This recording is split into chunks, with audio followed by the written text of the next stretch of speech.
Sonoran authorities in Mexico confirmed 2 arrests had been made in the murder of 31-year-old Marine veteran Nicholas Quetz. He was shot and killed in Mexico while on his way to Rocky Point. We don't want murderers and drug dealers, and we don't want them to open their prisons. Think of it, they're opening their prisons and dumping them on us. For a beach weekend with his great friends, everybody loved him, he had a lot of friends.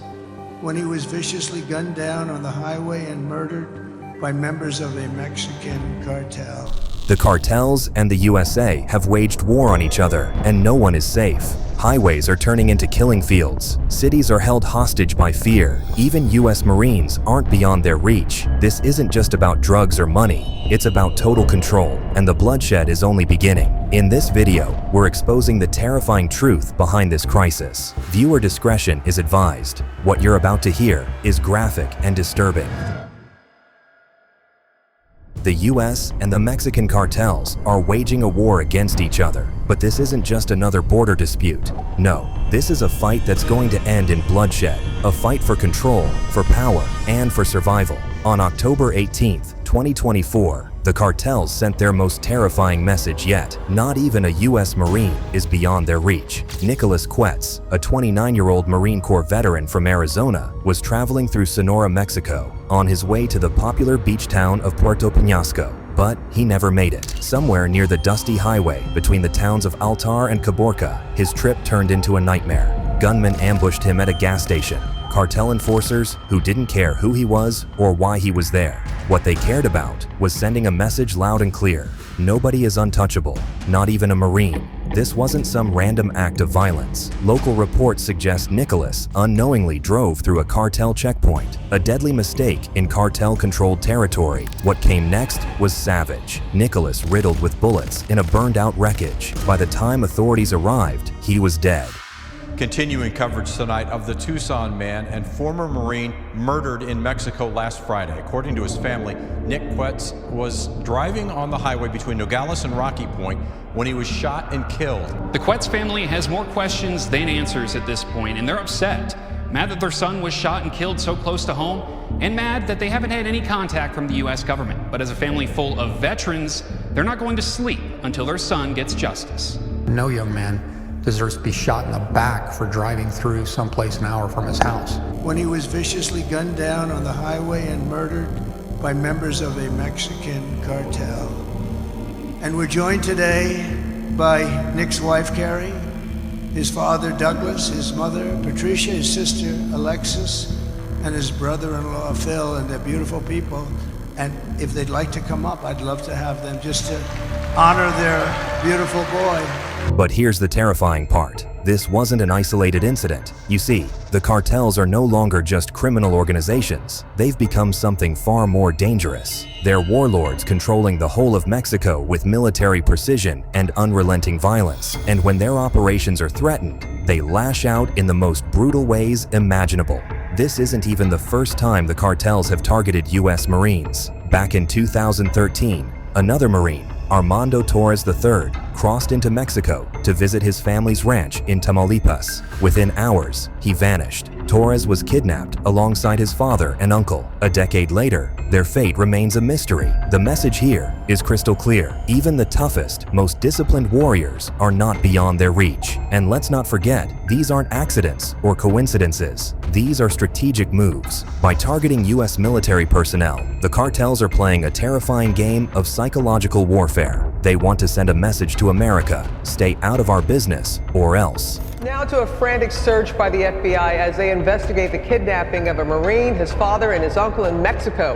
A call for the public's help and tips now coming in 2 weeks after the men were taken at gunpoint. Today it's a race against time to find that former Marine who vanished after being taken at the point of a gun. This morning the search continues for Armando Torres III, his father and his uncle.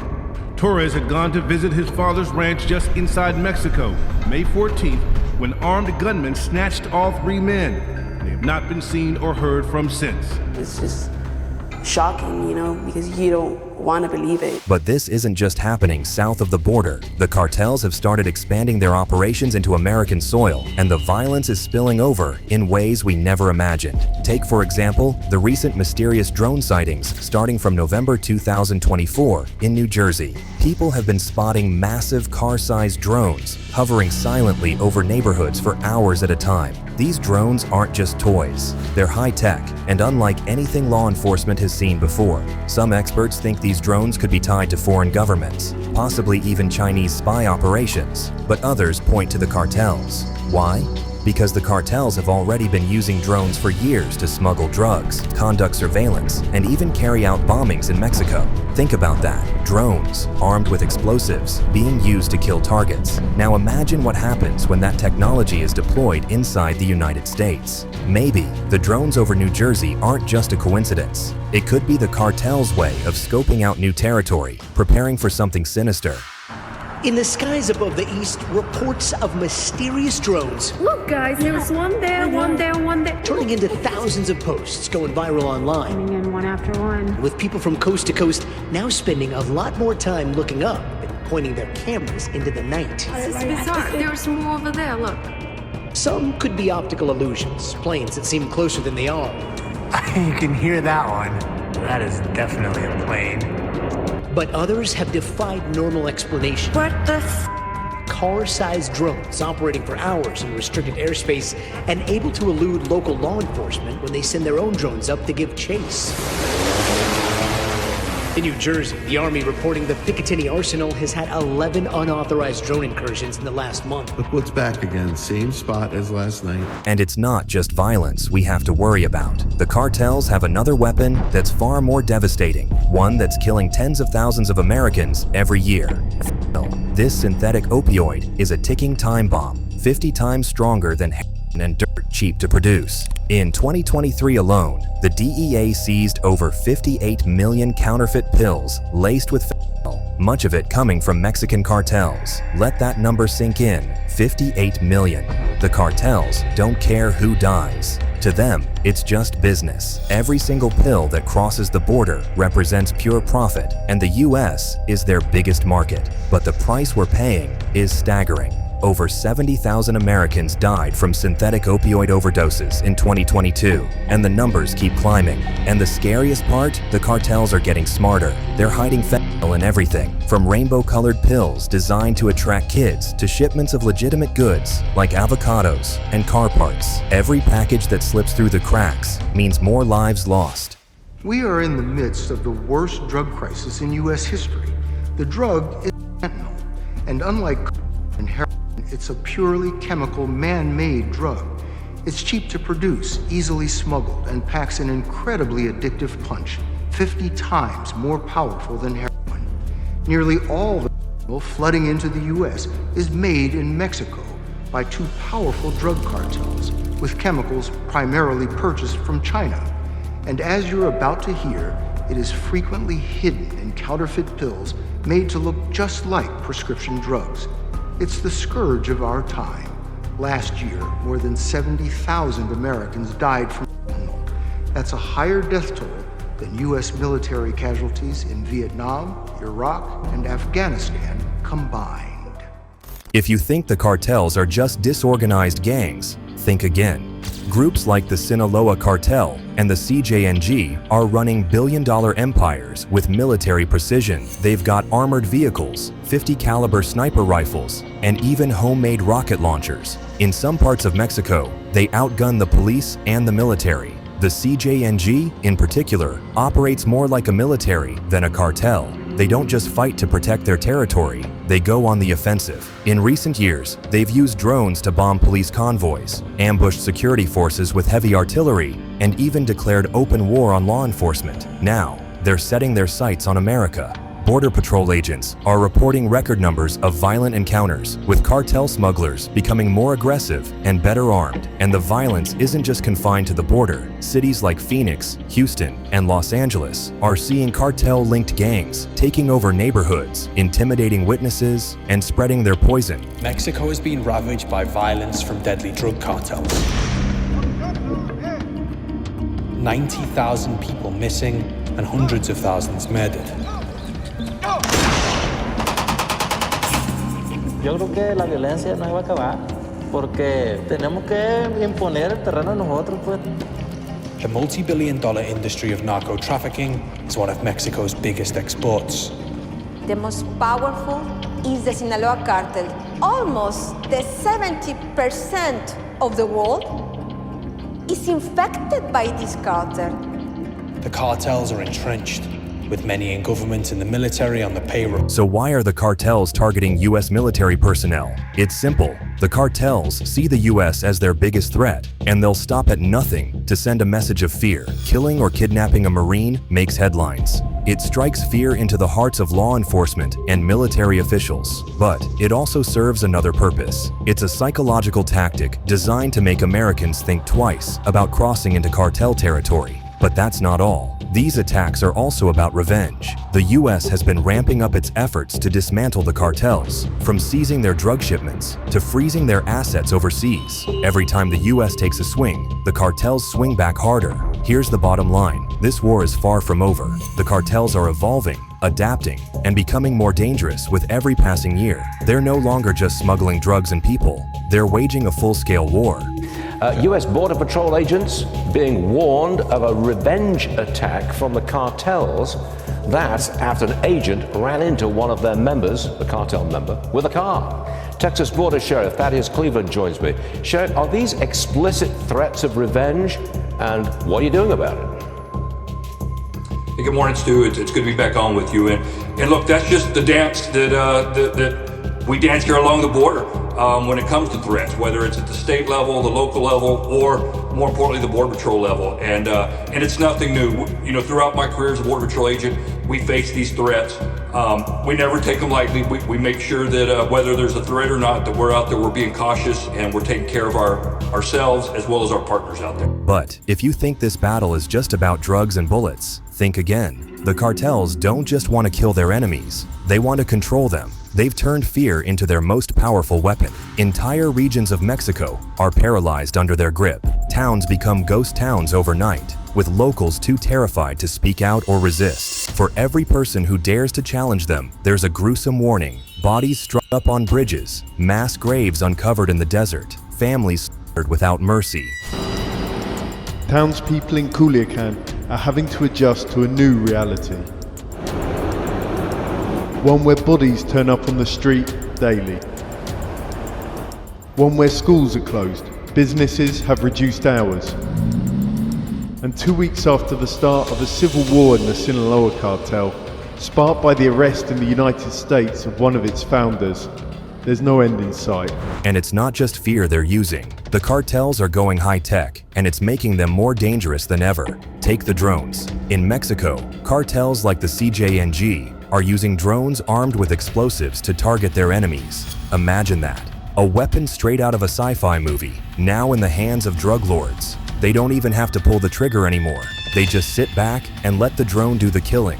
Some experts believe it's only a matter of time before these drones are used against U.S. law enforcement or military personnel. And honestly, who could stop them? The technology is cheap, easy to acquire, and devastatingly effective. But it doesn't stop there. The cartels are also hacking into communication systems, tracking law enforcement movements, and using encrypted messaging apps to stay one step ahead. This isn't just organized crime, it's a full-blown uprising. We do want to turn to the escalating violence along the southern border tonight. There is a new travel warning now in place for Mexico. The State Department saying Americans should not go to these 6 places. And it comes as Mexican investigators found 4 burned and decapitated bodies that may be related to the horrifying case of 5 kidnapped young men, students who were murdered. A 5th member of the group might be the body found inside of a burned out car, officials are saying. And we're also learning new details tonight about one of the country's most violent cartels having their hands on a so-called elite drone unit. Now, here's where things get even darker. Fighting the cartels isn't like fighting a traditional enemy. They don't play by the rules. In Mexico, the CJNG and other cartels have infiltrated every level of government, from local police departments to federal agencies. Corruption is so widespread that many raids and arrests are compromised before they even happen. And that corruption isn't stopping at the border. In one chilling case, the Mexican military tried to capture Ovidio Guzman, the son of El Chapo. But before they could reach him, cartel fighters were ready and waiting. Someone had tipped them off. What followed was pure chaos. Armed men flooded the streets of Culiacan, blocking roads, burning cars, and firing on soldiers. Civilians ran for their lives as the cartel turned the city into a war zone. To make things worse, they threatened to kill soldiers' families if Ovidio wasn't freed. The military had no choice. To stop the bloodshed, they let him go. That day, the cartel proved they were in charge, not the government. This is the reality for U.S. agents working in Mexico. Every mission carries the risk of betrayal. Every raid is a gamble, and the cartels know it. Violence paralyzed the streets of a Mexican city yesterday as security forces traded gunfire with heavily armed members of a drug cartel. The son of the notorious drug kingpin El Chapo was taken into custody, then let go. Now, let's talk about the political angle. Donald Trump's 2024 re-election campaign has put a renewed focus on cartel violence, and his proposed solutions are as controversial as they are aggressive. During his first term, Trump floated the idea of designating Mexican cartels as terrorist organizations. The plan would have allowed the U.S. military to conduct targeted strikes against cartel leaders, treating them the same way we treat ISIS or Al-Qaeda. While the plan never unfolded, Trump's administration did oversee record-high drug busts and the construction of hundreds of miles of border wall.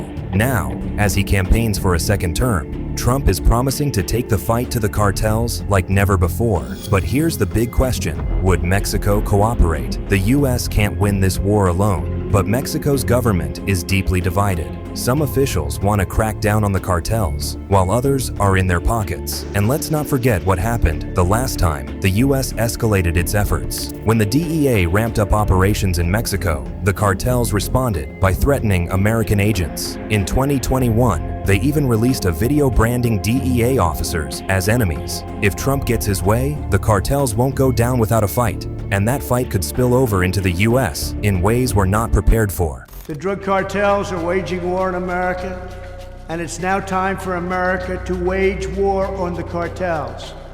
In this war, Joe Biden has sided against the United States and with the cartels. They are making more money than they've ever made before, times 10. There's never been anything like it. They're major companies. They're bigger than even some of our biggest companies. Biden's open border policies are a deadly betrayal of our nation. Let's be real for a second. This isn't just about drugs or violence or even money. It's about control. The cartels already control huge parts of Mexico, and they're slowly creeping into the U.S. If we don't stop them now, they could take over entire neighborhoods, entire cities. We could even start seeing bombings and ambushes on American soil. The scariest part is that we might already be losing this war. The cartels are richer, more powerful, and better armed than ever before. And while the U.S. is throwing everything it can at the problem, the sheer scale of the fight is overwhelming. There is hope though. U.S. and Mexican task forces have taken down some major players, like El Mayo Zambada and Joaquin Guzman Lopez. New surveillance technology is helping law enforcement stay one step ahead, for now. But the cartels are always watching, always adapting. All we can do is wait and see how much more blood will be spilled before this war ends, if it ever does. Suggests that, like many neighboring ranches, it was once used to raise birds for cockfighting. It's a popular, if bloody, sport here in Tijuana. This is Santiago Mesa's place. The battle between the U.S. and the cartels isn't just a fight, it's a catastrophic war. The question now is, how far are we willing to go to win? Share your thoughts in the comments below, and don't forget to smash that like button, hit subscribe, and turn on notifications so you never miss our next video.